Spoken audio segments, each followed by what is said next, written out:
Sinalubong si Ashley ng mga kapatid nating isneg. Akala ko mag-hug kami. Ang mga isneg ang isa sa mga tribong kauna-unahang nanirahan sa probinsya ng Apayao.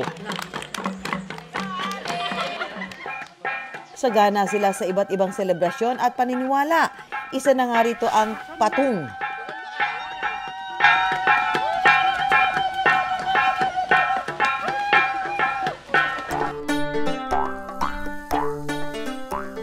Pagsasaka at pag-aani ang pangunahing ikinabubuhay ng mga isneg. Kaya naman tuwing panahon ng anihan, nagdiriwang sila at naghahanda ng pagkain bilang pasasalamat. Tulong-tulong ang mga isneg sa pagluluto at paghahanda para sa selebrasyon. At isa nga sa hindi mawawala sa kanilang handaan, ang kakanina kong tawagi, tinupang. Andito tayo ngayon kasama si Tatay Pedro, isa sa mga elders ng Isnag tribe. Tatay Pedro, magandang umaga ho. Lapyang algaw. Sa paggawa ng tinupang, unang kukunin ng kawayan, ilalagay sa loob ng dahon ng ahuke o hagikhik at saka ilalagay ang malagkit na bigas. Lalagyan na natin ng malagkit na kanin.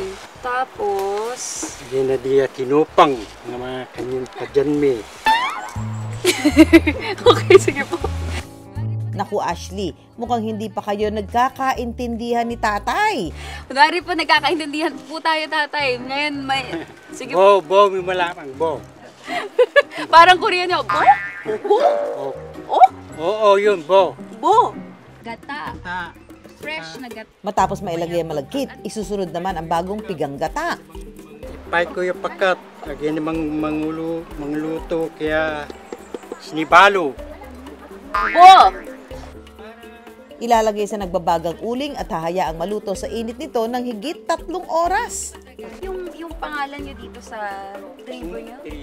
Tribo ng isneg. Lapyan. Labyan. Ano Lapyan. Labyan. Labyan. Ano ibig sabihin? Ibig sabihin yun, lap kita. Kakamit ko lang po sa inyo, tatay, para love din kita. Labyan. Matapos ang 3 oras, ito na nga ang itsura ng nilutong tinupang. Pero papakita muna ni tatay, ni Labyang, kung paano tanggalin dito sa kawayan.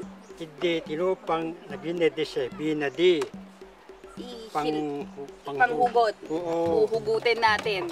Okay, tapos? Tuyodam. Dahan-dahan natin tatanggalin sa kawayan. Yan. Pwede ko hubang Koping. try? Koping. Koping? Kopingin. Kopingin. Okay. Oh. Inakyan. Dinakyan. Oh. Lagay, biti. Look! Ang galing. Okay. Ayan. Hindi na pantay-pantay yung aking pagkakahiwa. Bahala na kayo dyan. Sabayan mo ng kape. Ayun. Ang sarap. The best. Parang yung normal na suman natin, pero mas malaman lang siya. Perfect talaga siya dito sa manamis-namis na kape. Pagkatapos maluto si Ashley, makikisaya rin sa pagdaraos ng patung na nag-uumpisa sa tugtugan at sayawan.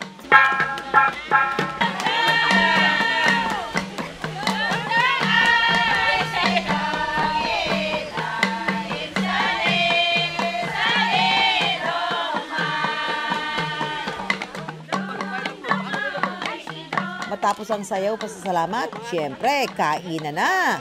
Kakatapos ang ng ating patung, Mangantadad.